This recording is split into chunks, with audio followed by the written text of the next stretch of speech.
दोस्तों, भारत में नाक केवल शरीर का अंग नहीं है, ये भारतीय आत्मसम्मान को ढोती है।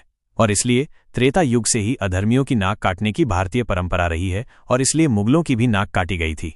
गढ़वाल में एक रानी हुई, रानी कर्णावती।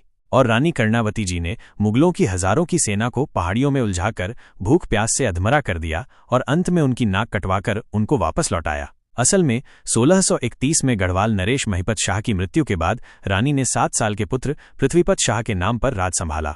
और उस समय शाहजहां को लगा कि अब तो गढ़वाल कमजोर हो गया है, क्योंकि अब राज्य को तो एक स्त्री संभाल रही हैं। और इसलिए 1640 में उसने अपने सेनापति नजाबत खान को गढ़वाल पर चढ़ाई के लिए भेज दिया। लेकिन वो भूल गया था कि पहाड़ों में पहाड़ियों से दुश्मनी नहीं लेते। रानी कर्णावती ने गोरिल्ला युद्ध छेड़ दिया, छिपकर हमले किए, मुगल सैनिकों को भटकाया गया और उनकी सप्लाई चेन को ध्वस्त कर दिया गया और वो अधमरे हो गए। और उसके बाद फरमान जारी किया गया कि या तो नाक कटवाओ या फिर बंदी बनकर रहो।